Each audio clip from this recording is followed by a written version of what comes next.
नमस्कार दोस्तों, real target classes में आप लोगों का स्वागत है। दोस्तों, हमारे चैनल के माध्यम से टॉप 25 क्वेश्चंस की सीरीज करवाई जा रही है, जिसमें यूपीजी के और साथ ही में ग्रामीण परिवेश का पोर्शन कवर अप किया जा रहा है। ये इस सीरीज का पार्ट 5 है। यदि तक आपने पार्ट फर्स्ट, सेकंड, थर्ड और फोर्थ पार्ट को नहीं देखा है तो आप हमारे चैनल की प्लेलिस्ट पर जाकर उन पार्ट्स को देख सकते हैं। दोस्तों, ये सीरीज आगामी दिनों में होने वाली लेखपाल भर्ती परीक्षा में ये सीरीज आपके लिए बहुत महत्वपूर्ण होने वाली है, क्योंकि इस सीरीज से आपके 25 क्वेश्चंस कवर अप किए जा रहे हैं, जो कि लेखपाल भर्ती परीक्षा में आपके 25 नंबर के 25 क्वेश्चंस आते हैं, जो आपके यूपीजी के और ग्रामीण प्रवेश से पूछे जाते हैं। तो दोस्तों, हम शुरू करते हैं आज की सीरीज का पहला प्रश्न। उत्तर प्रदेश के किन जिलों में पटसन की खेती की जाती है? तो इस प्रश्न का right answer option number C right हो जाएगा। देवरिया और गोरखपुर जिले में पटसन की खेती की जाती है। अगला प्रश्न, प्रधानमंत्री जीवन ज्योति योजना के क्रियान्वयन में उत्तर प्रदेश का देश में स्थान है। तो दोस्तों, इस प्रश्न का right answer option number C right हो जाएगा। उत्तर प्रदेश का देश में दूसरा स्थान है। अगला प्रश्न, यदि दूध से क्रीम को अलग कर लिया जाए तो दूध का घनत्व बढ़ जाता है। इस प्रश्न का right answer option number C right हो जाएगा। कम हो जाता है, ये गलत हो जाएगा। पहले कम होता है फिर बढ़ जाता है, ये ऑप्शन भी गलत हो जाएगा। वहीं रहता है, ये भी ऑप्शन गलत हो जाएगा। तो दोस्तों, इस प्रश्न का right answer option number C right हो जाएगा, बढ़ जाता है। अगला प्रश्न, एक ग्राम पंचायत में ग्राम के वार्डों से चुने हुए कितने सदस्य होते हैं जिन्हें पंच कहा जाता है? तो इस प्रश्न का right answer option number B right हो जाएगा। 7 से 17 सदस्य होते हैं जिन्हें पंच कहा जाता है। अगला प्रश्न, दोस्तों, ये प्रश्न महत्वपूर्ण प्रश्न है। उत्तर प्रदेश में एक वर्ष में न्यूनतम कितनी ग्राम सभा की बैठक या उसी को मीटिंग बोलते हैं होनी चाहिए? तो इस प्रश्न का right answer option number D right हो जाएगा।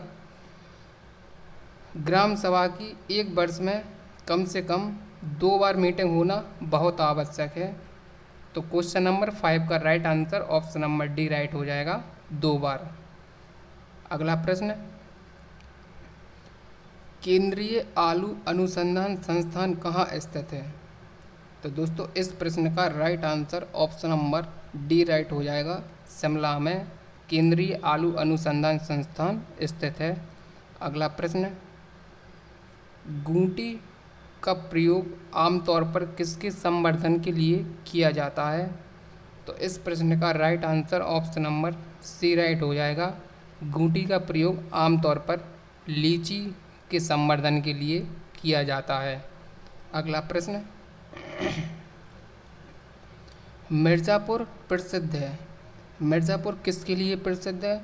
तो दोस्तों, इस प्रश्न का right answer option number A right हो जाएगा। मिर्ज़ापुर कजरी के लिए प्रसिद्ध है। चरकुला के लिए ये भी गलत हो जाएगा। पवार के लिए ये भी गलत हो जाएगा। नक्टा के लिए ये भी ऑप्शन गलत हो जाएगा। अगला प्रश्न, निम्नलिखित में से किस दलहन फसल का क्षेत्रफल उत्तर प्रदेश में सर्वाधिक है? तो दोस्तों, इस प्रश्न का right answer option number D right हो जाएगा, चना का। दोस्तों, चना की बात आई है तो हम इसके बारे में थोड़ा जान लेते हैं। चने की जो पैदावार होती है वो दोमट एवं शुष्क मिट्टी में होती है, हल्की दोमट एवं शुष्क मिट्टी में होती है। और दोस्तों, हमीरपुर ज़िला चना का सर्वाधिक उत्पादन करता है। यूपी का हमीरपुर ज़िला चने का सर्वाधिक उत्पादन करता है। और भी ज़िले करते हैं, जैसे बांदा, ललितपुर, झांसी, जालौन, कानपुर देहात, फतेहपुर, आगरा, इलाहाबाद आदि प्रमुख चना उत्पादक जिले हैं, लेकिन जो सबसे ज़्यादा चने का उत्पादन करता है वो हमीरपुर ज़िला है। इस बात का ध्यान रखेंगे। अगला प्रश्न, उत्तर प्रदेश में प्रथम विकलांग विश्वविद्यालय स्थापित किया गया। दोस्तों इस प्रश्न का right answer option number B right हो जाएगा। उत्तर प्रदेश में प्रथम विकलांग विश्वविद्यालय चित्रकूट में स्थापित किया गया था। थोड़ा इसके बारे में जान लेते हैं। दोस्तों चित्रकूट में प्रथम विकलांग विश्वविद्यालय स्थापित किया गया था, जिसका नाम जगत गुरु, ये गलत लिखा है, इसको सही कर लेना, जगत गुरु रामभद्राचार्य विकलांग विश्वविद्यालय था, जिसकी स्थापना 2001 में की गई थी, जो कि न सिर्फ उत्तर प्रदेश का बल्कि भारत का भी प्रथम विकलांग विश्वविद्यालय है। अगला प्रश्न, उत्तर प्रदेश की प्रमुख वाणिज्यिक उपज फसल कौन सी है। तो दोस्तों इस प्रश्न का right answer option number B right हो जाएगा। गन्ना उत्तर प्रदेश की प्रमुख वाणिज्यिक उपज फसल है। अगला प्रश्न, थोड़ा समझ लेते हैं इसके बारे में। उत्तर प्रदेश की प्रमुख वाणिज्यिक फसल गन्ना है। देश के राज्यों में गन्ना उत्पादन में उत्तर प्रदेश शीर्ष स्थान पर है। उत्तर प्रदेश सर्वाधिक गन्ना उत्पादक जिला, प्रदेश का सर्वाधिक गन्ना उत्पादक जिला तो वो मुजफ्फरनगर है। उत्तर प्रदेश शीर्ष स्थान पर है और प्रदेश में शीर्ष स्थान पर मुजफ्फरनगर जिला सर्वाधिक गन्ना उत्पादक करता है। इस बात का ध्यान रखेंगे।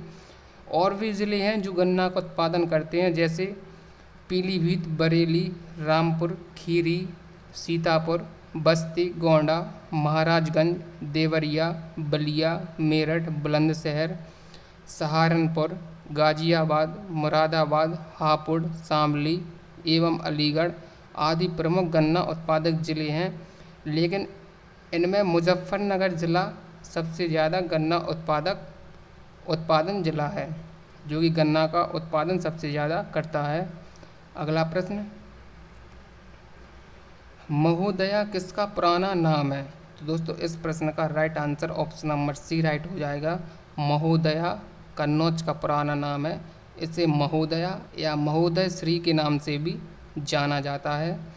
अगला प्रश्न, विश्व में केले का सर्वाधिक उत्पादक देश है। तो दोस्तों इस प्रश्न का right answer option number A right हो जाएगा। भारत विश्व में केले का सर्वाधिक उत्पादक देश है। अगला प्रश्न, समय सीमा से 1 वर्ष पहले किस पंचवर्षीय योजना को समाप्त कर दिया गया था। तो दोस्तों इस प्रश्न का प्रश्न नंबर 14 का right answer option number D right हो जाएगा। 5वीं पंचवर्षीय योजना को समय से पहले ही, अर्थात 1 वर्ष पहले उसको समाप्त कर दिया गया था। 5वीं पंचवर्षीय योजना का कार्यकाल था तो वो 1974 से 1979 तक था, लेकिन इसे 1978 में ही जनता पार्टी की सरकार ने इसे समाप्त कर दिया था।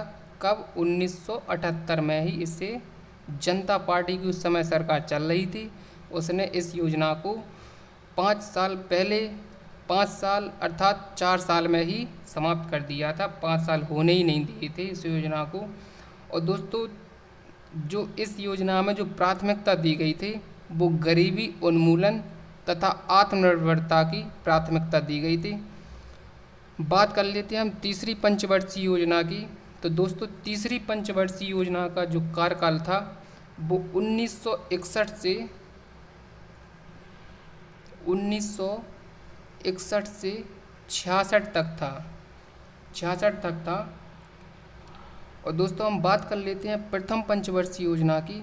तो दोस्तों प्रथम पंचवर्षीय योजना का जो कार्यकाल था वो 1951 से 1956 तक था, जिसमें कृषि को प्राथमिकता दी गई थी और यह एक सफल योजना भी रही थी। बात कर लेते हैं हम छठी पंचवर्षीय योजना की। तो छठी पंचवर्षीय योजना का कार्यकाल 1980 से 85 तक रहा था। और दोस्तों इसमें भी प्राथमिकता गरीबी उन्मूलन तथा रोजगार वृद्धि की प्राथमिकता दी गई थी। इस बात का ध्यान रखेंगे। अगला प्रश्न, किन महीनों में रबी फसल की बुआई होती है? तो दोस्तों इस प्रश्न का right answer option number C right हो जाएगा। रबी फसल की बुआई अक्टूबर नवंबर में होती है और इसे मार्च अप्रैल में काट लिया जाता है। इधर लिखा भी है रबी फसल की बुआई अक्टूबर नवंबर में होती है तथा इसकी कटाई मार्च अप्रैल में होती है। इसकी प्रमुख फसलें गेहूँ, जौ, चना, मटर, सरसों, मसूर तथा आलू इत्यादि हैं। अगला प्रश्न, कल्याण सोना एक किस्म है? तो दोस्तों इस प्रश्न का right answer option number C right हो जाएगा। कल्याण सोना गेहूं की एक उन्नत किस्म है। अगला प्रश्न, करनाल बंट एक बीमारी है? तो दोस्तों इस प्रश्न का भी right answer option number D right हो जाएगा। करनाल बंट एक गेहूं की बीमारी है दोस्तों, और यह कवक जनित बीमारी है और यह रोग टिलिटिया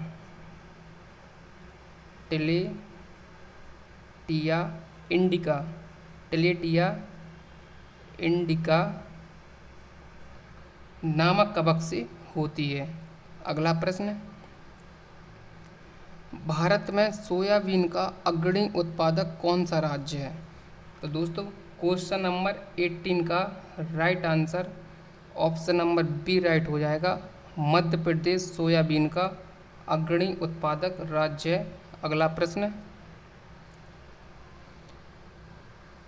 पीताम्बरी एक प्रजाति है? दोस्तों क्वेश्चन नंबर 19 का right answer option number C right हो जाएगा। पीताम्बरी सरसों की एक प्रजाति है। अगला प्रश्न, कंचन एक उन्नत किस्म है? तो दोस्तों इस प्रश्न का right answer option number B right हो जाएगा। कंचन आंवला की एक उन्नत किस्म है। दोस्तों आंवला में विटामिन सी पाया जाता है और आंवला की और भी अन्य उन्नत किस्में हैं जैसे कंचन हुई एक, कृष्णा, बनारसी, ये इसकी प्रमुख उन्नत किस्में हैं। अगला प्रश्न, किस राज्य में केले का अधिकतम उत्पादन होता है? तो दोस्तों इस प्रश्न का right answer option number D right हो जाएगा, गुजरात में। दोस्तों 2017-18 के आंकड़ों के अनुसार केला उत्पादन करने वाले शीर्ष राज्य गुजरात पहले स्थान पर है, दूसरे स्थान पर आंध्र प्रदेश है अपना, तीसरे स्थान पर महाराष्ट्र है और दोस्तों चौथे स्थान पर तमिलनाडु है। लेकिन इस बात का भी ध्यान रखेंगे 2017-18 के आंकड़ों के पहले शीर्ष पर तमिलनाडु था। अगला प्रश्न, सब्जी उत्पादन में भारत का स्थान है? तो दोस्तों इस प्रश्न का right answer option number B right हो जाएगा। सब्जी उत्पादन में भारत का द्वितीय स्थान है, प्रथम स्थान पर चीन है। अगला प्रश्न, यूपी 308 एक प्रजाति है? तो दोस्तों इस प्रश्न का right answer option number B right हो जाएगा। यूपी 308 गेहूं की एक प्रजाति है। अगला प्रश्न, सेंट्रल मैंगो रिसर्च इंस्टीट्यूट कहाँ स्थित है? तो दोस्तों इस प्रश्न का right answer option number A right हो जाएगा। Central mango research institute Lucknow में स्थित है। अगला प्रश्न, आयुर्वेदिक रिसर्च सेंटर कहाँ स्थित है? तो दोस्तों क्वेश्चन नंबर 25 का right answer option number B right हो जाएगा। आयुर्वेदिक रिसर्च सेंटर लखनऊ में स्थित है। तो दोस्तों आपको वीडियो कैसी लगी? वीडियो अच्छी लगी हो तो वीडियो को लाइक कीजिए। साथ ही अभी तक आपने हमारे चैनल को सब्सक्राइब नहीं किया है तो चैनल को जल्दी ही सब्सक्राइब कीजिए। धन्यवाद।